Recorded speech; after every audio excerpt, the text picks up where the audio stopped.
Pacific మహాసముద్రంపై ఎలినో ప్రభావం రోజురోజుకి పెరుగుతోంది. ఇప్పటికే జూన్ నెలలో సరిగ్గా వర్షాలు పడకపోవడంతో రైతులు తీవ్రంగా ఇబ్బందులు పడుతున్నారు. జూలై నెలలో కూడా కోలుకోలేని దెబ్బ పడుతుందని వాతావరణ శాఖ ఇచ్చిన వార్నింగ్ ఇప్పుడు దేశాన్ని వణికిస్తోంది. ఎలినో మన ఋతుపవనాల గొంతు నొక్కేస్తుందా? అసలు దేశంలో వర్షాలు ఎందుకు పడడం లేదు? ఐఎండీ వాతావరణ శాఖ ఇచ్చినటువంటి లేటెస్ట్ రిపోర్ట్ ఏం చెప్తోంది? ఈ విషయాలని డీటెయిల్డ్గా వీడియోలో చూద్దాం. ముఖ్యంగా రైతులు తప్పనిసరిగా ఈ వీడియోలు చూడాల్సింది. ఎందుకంటే వర్షాల ప్రభావం ఎలా ఉండబోతోంది, రానున్న రోజుల్లో ఎటువంటి విధంగా వాతావరణ శాఖ అధికారులు హెచ్చరికలు జారీ చేశారో ఈ వీడియోలో చెప్తాను. ఇక భారత వాతావరణ శాఖ మంగళవారం రోజున ఒక సెన్సేషనల్ రిపోర్ట్ రిలీజ్ చేసింది. జూలై నెలకి సంబంధించినటువంటి రెయిన్ఫాల్ మ్యాప్ చూస్తే ఎవరికైనా ఫ్యూజ్ అవుట్ అవ్వాల్సిందే. పసిఫిక్ మహాసముద్రంపై ఎలినో రోజు రోజుకి స్ట్రాంగ్ అవుతోంది. దీంతో మన దేశంలోని చాలా ప్రాంతాల్లో సాధారణం కన్నా చాలా తక్కువ వర్షపాతం నమోదు కాబోతోంది. ఐఎండీ అంచనా ప్రకారం జూలై నెలలో వర్షపాతం సుమారుగా లాంగ్ పీరియడ్ యావరేజ్ అంటే దీర్ఘకాలిక సగటులో 94% కంటే తక్కువగా ఉండే అవకాశం ఉంది. అసలు ఈ లాంగ్ పీరియడ్ యావరేజ్ అంటే ఏంటో సింపుల్గా తెలుసుకుందాం. 1971 నుంచి 2020 వరకు ఉన్నటువంటి 50 ఏళ్ల డేటాని ఆధారంగా లెక్కగడితే జూలై నెల సగటు వర్షపాతం 280.4 మిల్లీమీటర్ల వర్షపాతంగా ఉండాలి. కానీ ఈసారి అది 94% మార్కుని కూడా దాటడం లేదు. అది కూడా కష్టమనే ఐఎండీ చెప్తోంది. అంటే ఈసారి వర్షపాతం 263.6 మిల్లీమీటర్ల కంటే తక్కువ వర్షపాతం నమోదయ్యే ఛాన్స్ ఉంది. ముఖ్యంగా central India, western India, north ఇండియాలోని మెజారిటీ ఏరియాలో డ్రై వెదర్ ఉంటుందని ఐఎండీ అంచనా వేస్తోంది. ఇక జూలై సంగతి పక్కన పెడితే ఇప్పుడే ముగిసినటువంటి జూన్ నెల మనల్ని ఎలా ముంచేసిందో ఇప్పుడు చూద్దాం. నైరుతి ఋతుపవనాల ఎంట్రీ ఈసారి చాలా వీక్గా మందకోడిగా సాగింది. దీంతో జూన్ నెలంతా దేశంలోని ఎక్కువ భాగం సివియర్ రెయిన్ఫాల్ డెఫిసిట్ని ఎదుర్కొంది. 1901 అప్పటి నుంచి ఉన్నటువంటి వాతావరణ రికార్డులను పరిశీలిస్తే అత్యల్ప వర్షపాతం నమోదైనటువంటి టాప్ 5 మంత్స్లో జూన్ నెల లిస్టులో ఈ ఏడాది జూన్ మంత్ 5వ స్థానంలో నిలిచింది. గత 10 ఏళ్లలో చూస్తే ఇదే అత్యంత డ్రైగా ఉన్నటువంటి మంత్. నార్మల్గా జూన్ 1 నుంచి జూన్ 30 మధ్య దేశంలో కురవాల్సిన సాధారణ వర్షపాతం 165.3 మిల్లీమీటర్లు. కానీ వాస్తవంగా కురిసిందెంతో తెలుసా? జస్ట్ 99.5 మిల్లీమీటర్లు మాత్రమే కురిసింది. అంటే దాదాపు సగానికి సగం వర్షపాతం తగ్గిపోయిందన్నమాట. ఈ భారీ వర్షపాత లోటు వల్లే ఇప్పుడు దేశవ్యాప్తంగా కరువు ఛాయలు స్పష్టంగా కనబడుతున్నాయి. జూలై నెలలో కూడా వర్షం సరిగ్గా పడకపోతే ముఖ్యంగా రైతులు తీవ్రంగా నష్టపోతారు. పంటలు వేయడం కష్టంగా మారుతుంది. ఒకవేళ వేసిన వర్షాలు లేక పంటలు ఎండిపోయే పరిస్థితులు కూడా వస్తాయి.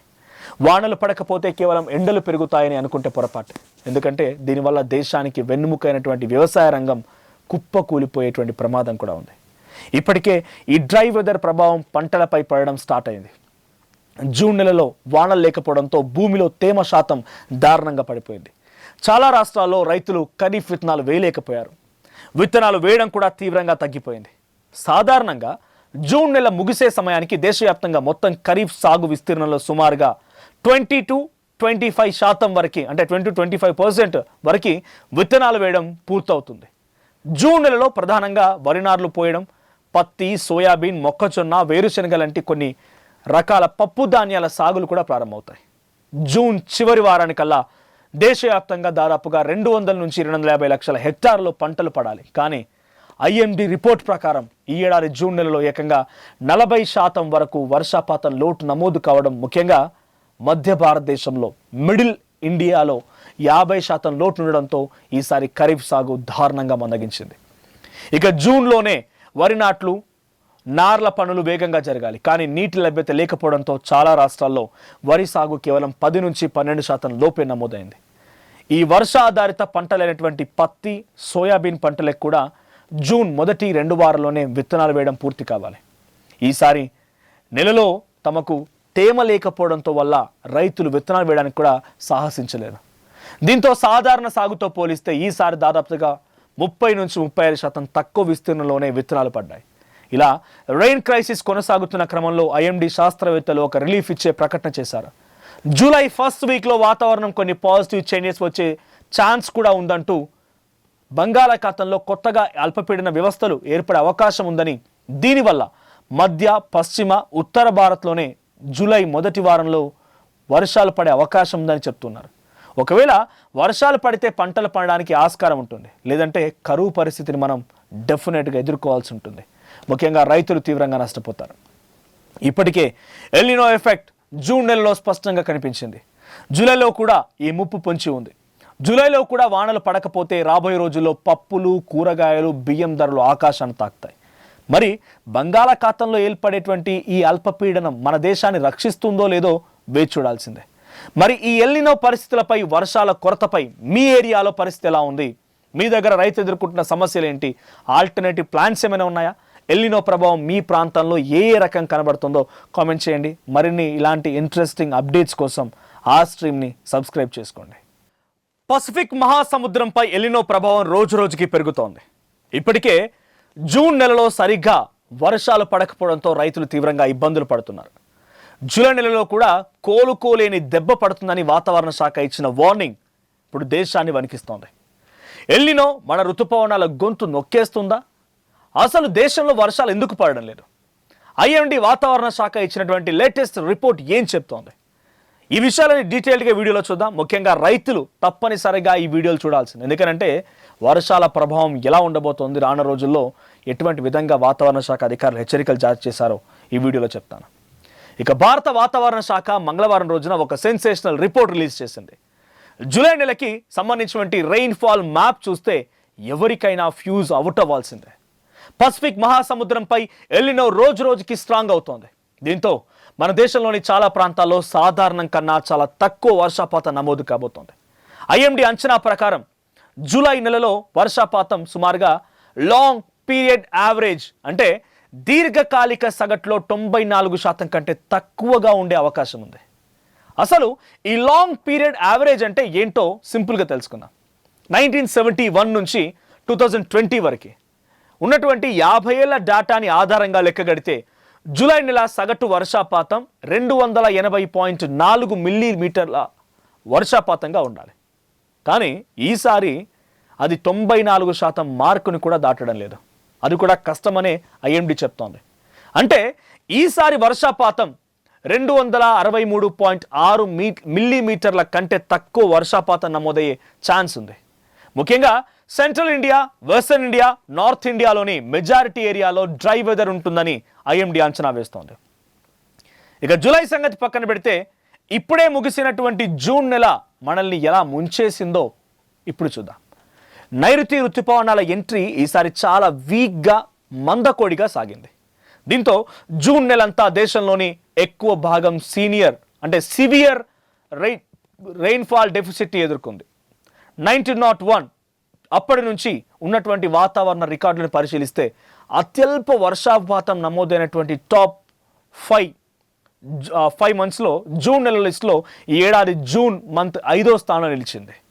గత 10 ఏళ్లలో చూస్తే ఇదే అత్యంత డ్రైగా ఉన్నటువంటి మంత్.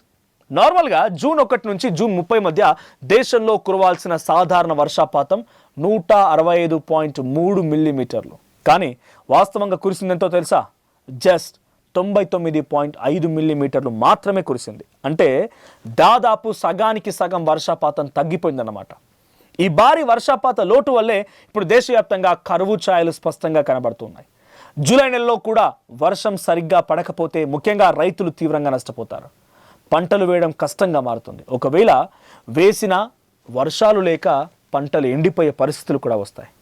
వానలు పడకపోతే కేవలం ఎండలు పెరుగుతాయని అనుకుంటే పొరపాటు. ఎందుకంటే దీనివల్ల దేశానికి వెన్నుముకైనటువంటి వ్యవసాయ రంగం కుప్పకూలిపోయేటువంటి ప్రమాదం కూడా ఉంది. ఇప్పటికే ఈ డ్రై వెదర్ ప్రభావం పంటలపై పడడం స్టార్ట్ అయింది. జూన్ నెలలో వానలు లేకపోవడంతో భూమిలో తేమ శాతం దారుణంగా పడిపోయింది. చాలా రాష్ట్రాల్లో రైతులు ఖరీఫ్ విత్తనాలు వేయలేకపోయారు. విత్తనాలు వేయడం కూడా తీవ్రంగా తగ్గిపోయింది. సాధారణంగా జూన్ నెల ముగిసే సమయానికి దేశవ్యాప్తంగా మొత్తం ఖరీఫ్ సాగు విస్తీర్ణంలో సుమారుగా 20-25% వరకు, అంటే 20-25% వరకు విత్తనాలు వేయడం పూర్తవుతుంది. జూన్ నెలలో ప్రధానంగా వరి నార్లు పోయడం, పత్తి, సోయాబీన్, మొక్కజొన్న, వేరుశనగ లాంటి కొన్ని రకాల పప్పు ధాన్యాల సాగులు కూడా ప్రారంభమవుతాయి. జూన్ చివరి వారానికల్లా దేశవ్యాప్తంగా దాదాపుగా 200 నుంచి 250 లక్షల హెక్టార్లో పంటలు పడాలి. కానీ IMD రిపోర్ట్ ప్రకారం ఈ ఏడాది జూన్ నెలలో ఏకంగా 40% వరకు వర్షపాతం లోటు నమోదు కావడం, ముఖ్యంగా మధ్య భారతదేశంలో మిడిల్ ఇండియాలో 50% లోటు ఉండడంతో ఈసారి ఖరీఫ్ సాగు దారుణంగా మందగించింది. ఇక జూన్లోనే వరి నాట్లు, నార్ల పనులు వేగంగా జరగాలి. కానీ నీటి లభ్యత లేకపోవడంతో చాలా రాష్ట్రాల్లో వరి సాగు కేవలం 10 నుంచి 12% లోపే నమోదైంది. ఈ వర్ష ఆధారిత పంటలైనటువంటి పత్తి, సోయాబీన్ పంటలకు కూడా జూన్ మొదటి 2 వారాల్లోనే విత్తనాలు వేయడం పూర్తి కావాలి. ఈసారి నెలలో తమకు తేమ లేకపోవడంతో వల్ల రైతులు విత్తనాలు వేయడానికి కూడా సాహసించలేరు. దీంతో సాధారణ సాగుతో పోలిస్తే ఈసారి దాదాపుగా 30 నుంచి 35% తక్కువ విస్తీర్ణంలోనే విత్తనాలు పడ్డాయి. ఇలా రెయిన్ క్రైసిస్ కొనసాగుతున్న క్రమంలో IMD శాస్త్రవేత్తలు ఒక రిలీఫ్ ఇచ్చే ప్రకటన చేశారు. జూలై ఫస్ట్ వీక్లో వాతావరణం కొన్ని పాజిటివ్ చేంజెస్ వచ్చే ఛాన్స్ కూడా ఉందంటూ బంగాళాఖాతంలో కొత్తగా అల్పపీడన వ్యవస్థలు ఏర్పడే అవకాశం ఉందని, దీనివల్ల మధ్య, పశ్చిమ, ఉత్తర భారత్లోనే జూలై మొదటి వారంలో వర్షాలు పడే అవకాశం ఉందని చెప్తున్నారు. ఒకవేళ వర్షాలు పడితే పంటలు పండడానికి ఆస్కారం ఉంటుంది, లేదంటే కరువు పరిస్థితిని మనం డెఫినెట్గా ఎదుర్కోవాల్సి ఉంటుంది. ముఖ్యంగా రైతులు తీవ్రంగా నష్టపోతారు. ఇప్పటికే ఎల్నినో ఎఫెక్ట్ జూన్ నెలలో స్పష్టంగా కనిపించింది. జూలైలో కూడా ఈ ముప్పు పొంచి ఉంది. జూలైలో కూడా వానలు పడకపోతే రాబోయే రోజుల్లో పప్పులు, కూరగాయలు, బియ్యం ధరలు ఆకాశాన్ని తాకుతాయి. మరి బంగాళాఖాతంలో ఏర్పడేటువంటి ఈ అల్పపీడనం మన దేశాన్ని రక్షిస్తుందో లేదో వేచి చూడాల్సిందే. మరి ఈ ఎల్నినో పరిస్థితులపై, వర్షాల కొరతపై మీ ఏరియాలో పరిస్థితి ఎలా ఉంది? మీ దగ్గర రైతు ఎదుర్కొంటున్న సమస్యలు ఏంటి? ఆల్టర్నేటివ్ ప్లాన్స్ ఏమైనా ఉన్నాయా? ఎల్నినో ప్రభావం మీ ప్రాంతంలో ఏ రకం కనబడుతుందో కామెంట్ చేయండి. మరిన్ని ఇలాంటి ఇంట్రెస్టింగ్ అప్డేట్స్ కోసం ఆ స్ట్రీమ్ని సబ్స్క్రైబ్ చేసుకోండి.